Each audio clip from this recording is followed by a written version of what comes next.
Hi everyone, I'm Jeremy with Escapingthe.com. A lot of times parents can struggle with knowing when is appropriate time for my kids to get social media, and then when they get social media, what do they do with it to stay balanced? A lot of times social media can be a hard thing to balance. It can be really easy to get into a problematic place where it's distracting from their schoolwork, their relationships, and it can maybe be a part of some anxiety and depression. These are some tips and ideas learned from my clients of knowing how to build a balance of screen use specifically around social media. So the first thing is to be an active social media user. Research shows that if you're an active social media user, meaning actually talking to others online and engaging in posts and comments and pictures, then you're getting the most benefit from it. If you're just a passive scroller, not really engaging, but kind of passively doom scrolling or kind of not really engaging at all, then that's not really a good thing for your health and well-being. You're not going to get the best that you can from social media. It can become a problem even of just knowing that, hey, so-and-so is hanging out with others. I'm feeling a little bit of FOMO here. It can be causing some problems if you're just passively going through the app. But when you engage, it actually can be linked to a really good thing. It's also good to monitor your mental health. Some information is showing that if you are going online into social media and you feel depressed or anxious, you're more likely to feel more depressed and more anxious when you leave social media. And so if you know that you're feeling a little bit unsure about yourself or a little bit sad, it's maybe good to go do something else. Call a friend, go hang out with someone in person, go exercise or do something else that's going to be a really good use of your time rather than maybe getting on social media in that moment. It's good to also notice what is healthy versus what is popular or hot. Instead of focusing on what's the most popular image or what's the most attractive version of something or somebody, it's good to focus on what's healthy. What is a healthy body for myself and how can I represent the healthiest version of myself online rather than focusing on what's the most popular. We're not going to, doing that is going to help us have just the best self-image of ourselves, knowing that, okay, what's important is not what is shown online, but what's the healthiest version of myself. And when we can present that, it can be a really good place to stay online. When we also use the platform as an extension of our in-person relationships, that's a really great way to use social media.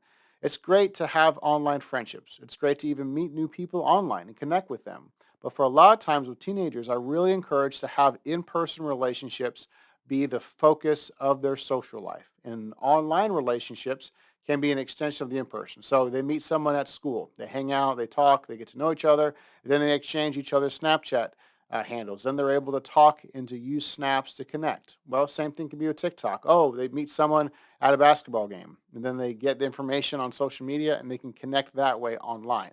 Rather than it being just an online interaction or just an in-person interaction, it can be a great way to connect the two and to have relationships improve that way.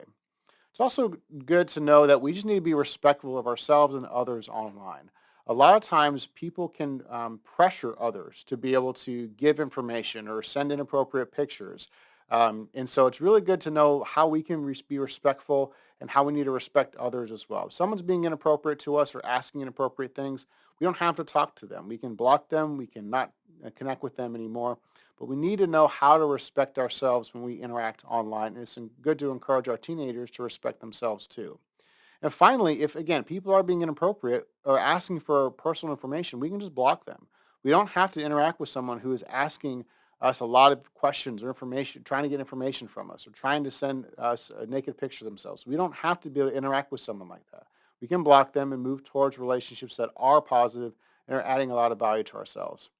A really good thing to know if your kids are ready for social media is to answer these things. If they are trustworthy, if they're responsible, if they're honest, if they have good self-control, if they respect themselves, others, and yourself, and if they're mature, these things are really great indicators that, okay, they could be ready for social media.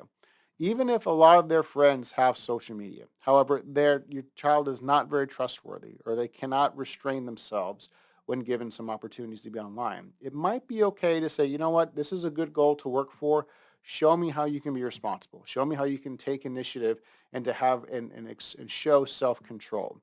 And then it's not good maybe, if they need to have some time to make that happen, then okay. They can still interact with their friends in school. They can still interact in maybe other ways online where you're there next to them, but they don't have to have an actual social media account.